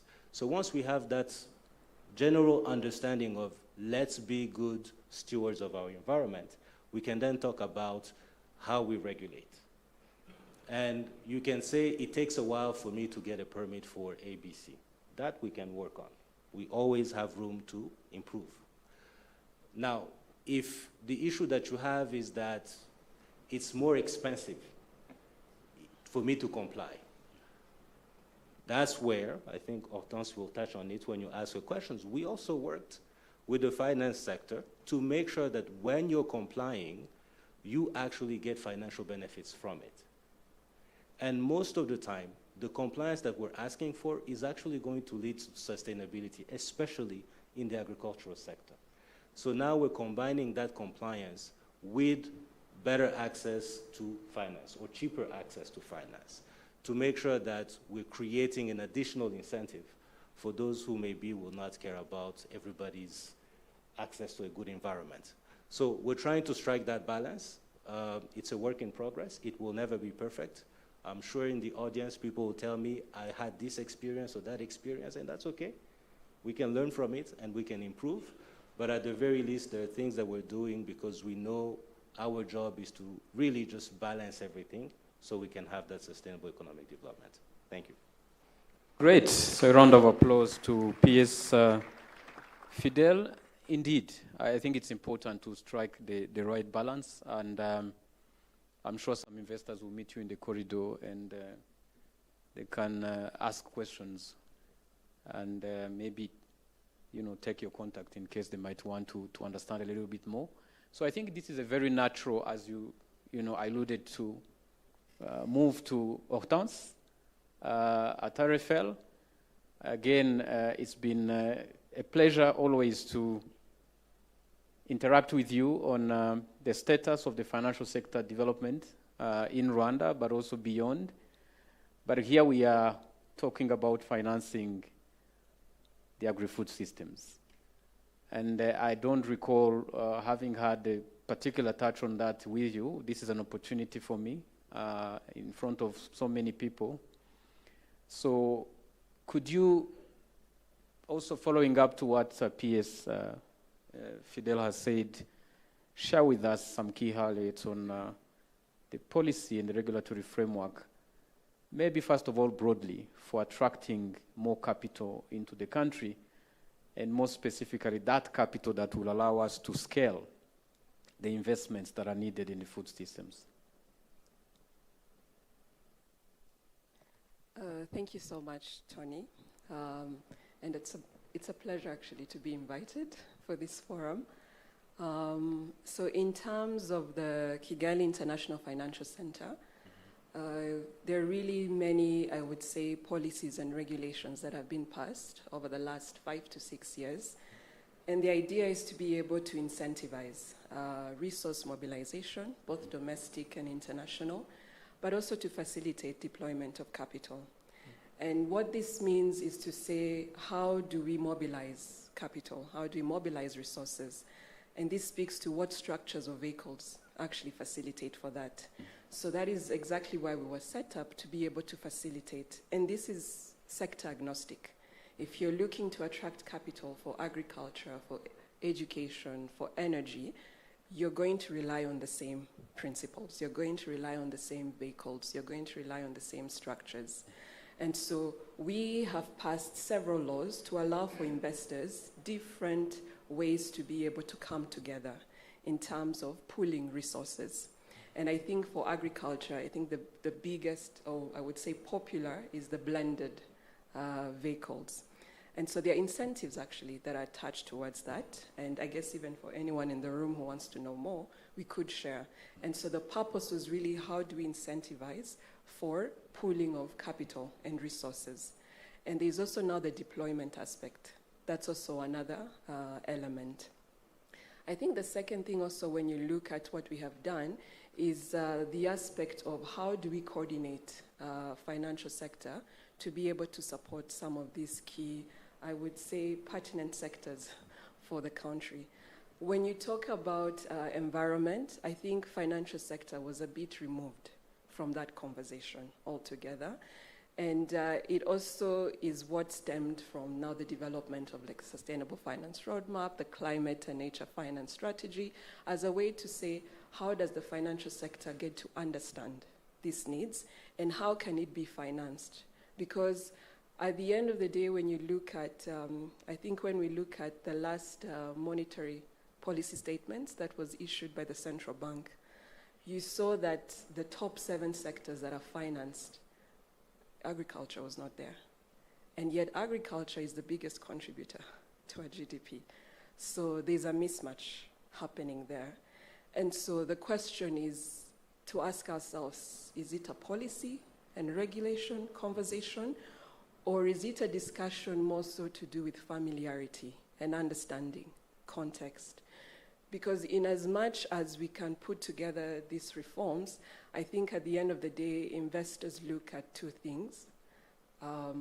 Is it investability and predictability? So is the agri-food system an investable and predictable asset? I think that's where it starts from.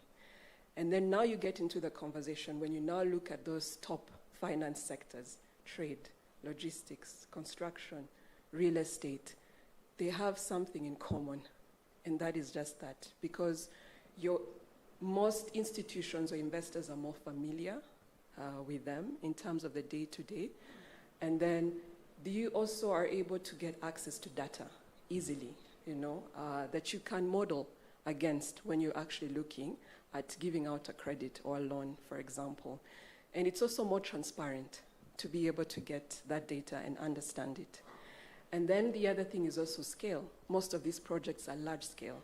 So for an investor, it's easy to say, to look at aspects of return, to look at aspects of collateral. It's easy to get to that point.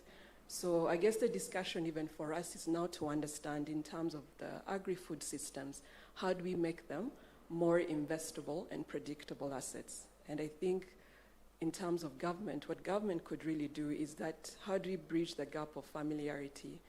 It's not until recently that we got to see agri-desks in banking institutions, for example. And so now you have agriculture financiers who are able to develop a model because they understand that context. And so I believe if we have those programs educating and familiarizing people, then finance becomes closer to the sector. And then you have the other aspect now of incentivizing. That's where we come in terms of allowing for these risk-sharing models. Government can come, pool resources with development partners, and also crowd in private sector. That's our role, to see how that is facilitated and to incentivize it. And then there's a big piece now, data. And I think this is where now technology can play really a big pull, because now we are seeing new models of credit scoring that now do away with the traditional collateral asks, for example.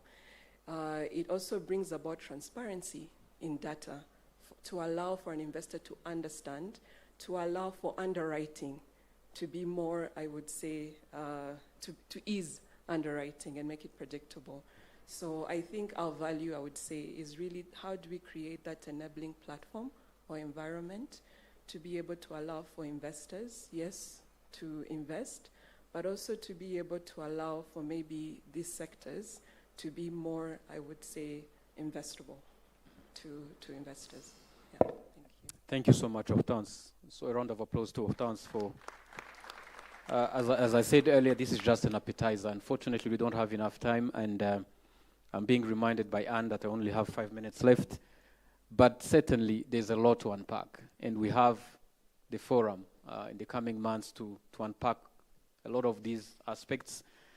Personally, I would really have asked quite some number of questions, follow-up questions, and you probably have a few questions you would want to ask as well. But given the limited time, we'll just keep some of the questions, the insights for the forum in September.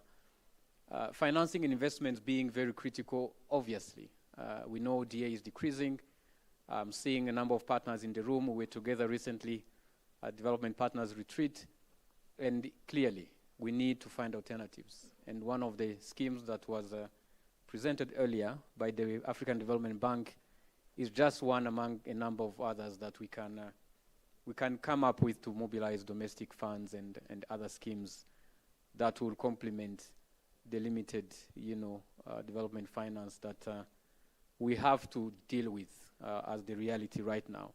So our last but certainly not least speaker or panelist is Sonia. I've also known Sonia for quite some time.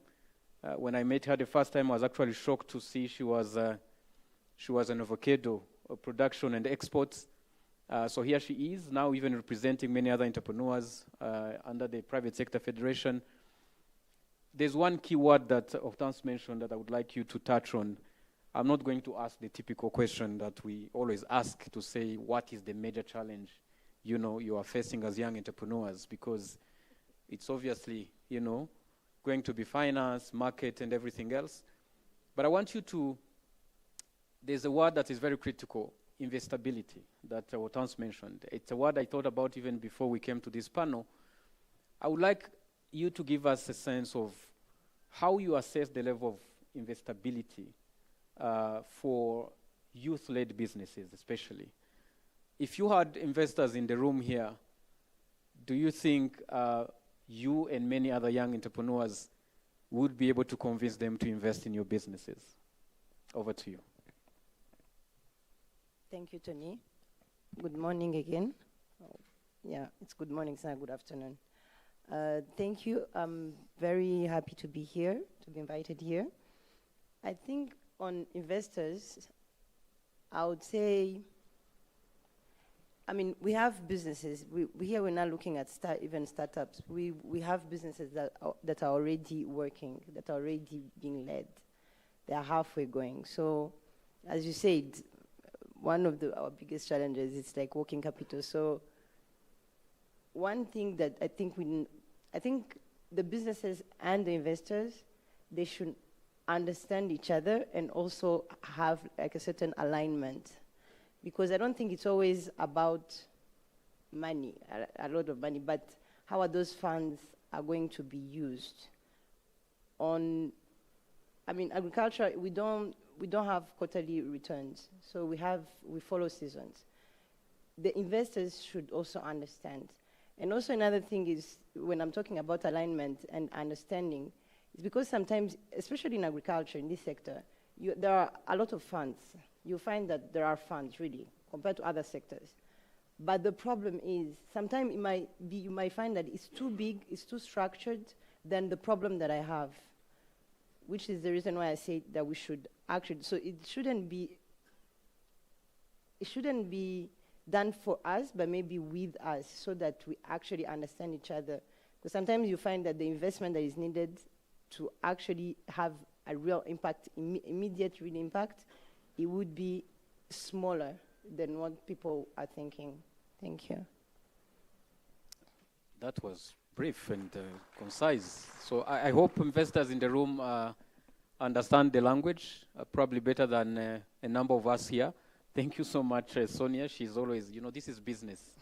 In business, we action, and I think that's clear. And one of the things we appreciate about FSF is that it offers a platform for matchmaking, the deal room and many other opportunities. So I believe Sonia will be here in September, together with many other young entrepreneurs and older ones, to interact, to matchmake. Ultimately, what we want to see is more investment. So I would like to end this discussion. Unfortunately, I would have given you 1 more minute each, but Anne is looking at me. She's probably, asking me to wrap up. But keep those few key points for the forum itself in September. I'm sure the participants will want to hear a lot from you in September. But I would like to once again say that this is a very important platform. I've been in this space for close to 20 years. Some of you might not believe. I've seen quite a number of achievements in the agricultural sector, now in the food systems. And even just moving from speaking agricultural transformation to food system transformation is a quite big achievement. And having a PS of environment, agriculture, would have had also PS Tony of trade here and others, is a major shift towards really, joint effort and for transforming food systems. So I also personally look forward to the next discussions. I would like to thank you, panelists, for this little time, but very insightful. I hope you've picked in the audience a few key things that you can take away. But again, as we said, this is just a drumbeat. We want to see you in September. We hope you'll be among the 5,000-6,000 people. Let's unpack more these aspects that are very critical for food systems. Let's move from dialogues to delivery. Let's move from delivery to impact. And thank you so much once again for your attention.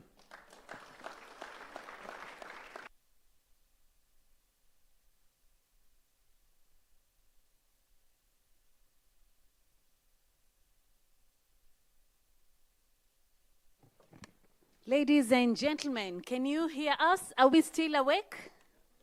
Are we still awake? Great. So let's give a round of applause to our able panelists. I'm sure time was limited, but a lot of these conversations will happen in September. Please, I hope you're making plans to attend the summit in September. As we bring this to a close, someone said, good things come to those that wait, right? And we have something good that we will be presenting at the very end. But before that, I want to invite to stage the Permanent Secretary, Ministry of Agriculture, Dr. Olivier Kamana. He has been very supportive to us as we plan the operations of the AFSF 2026. He sits in the local organizing committee, and he will be giving us his closing remarks. Thank you. A round of applause, please. Thank you, Mutoni. Normally it is Muthoni, but we call her Mutoni to Rwandese it. And I'm sorry for not having this kind of formal speech. We had plenty of them since this morning, so I'm going to be a bit informal.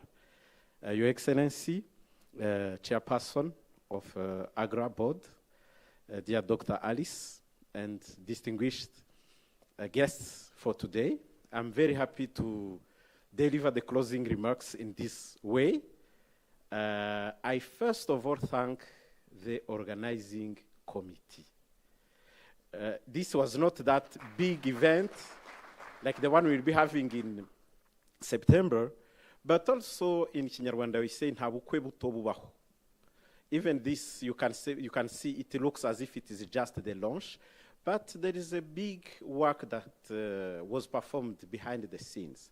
I really sincerely thank the small organizing committee, the secretariat from AFS, my colleagues from Minagri for making this happen. I would like also to thank our sponsors and partners. So we have a long list of them.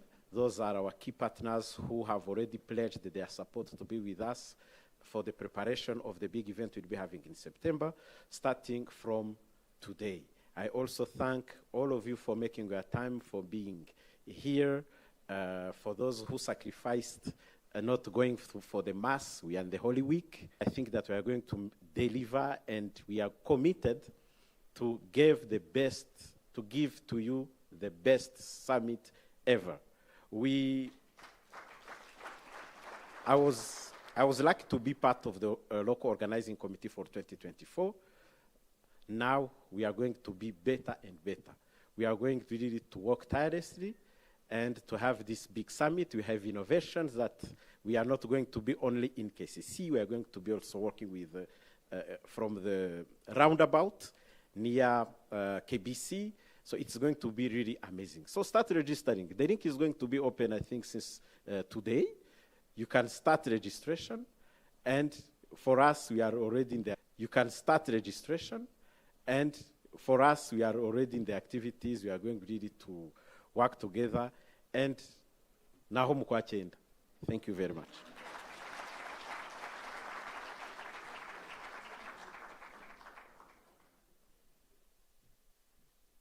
Thank you so very much, PS, for those remarks. And we are working very closely with you, and we trust your able leadership as we deliver AFSF 2026 Summit and as we celebrate 20 years since AFSF came into place.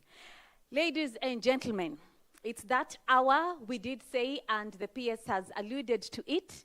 We have opened officially the registration of AFSF Summit 2026, and I'd want to request that we have the QR code, and I want all of us to just take 1 minute or 2 seconds to quickly just download this QR code. We want to see who's going to be the first person to register for AFSF Summit 2026. I promise you there will be a reward after this, and there's a team that's monitoring that. And as you do that, I would also just want to go back. We started off early in the morning with a question to get to know how many times we have said the word food systems. Because why does it matter to us?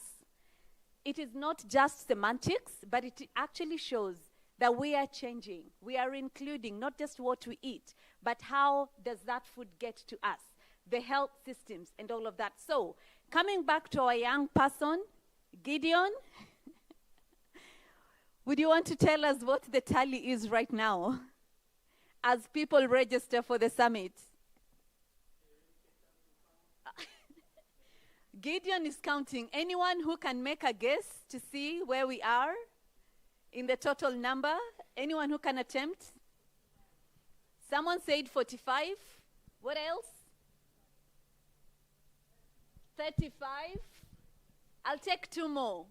From the back. Any guesses? 55. Sorry?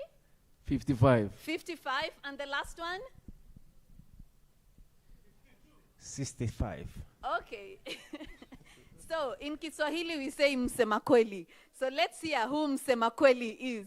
So Gideon, have you finished counting? Yes, please do tell us the count. 32. Can you imagine that? Can you imagine that? 32 times. Are we happy about that? Are you happy about that?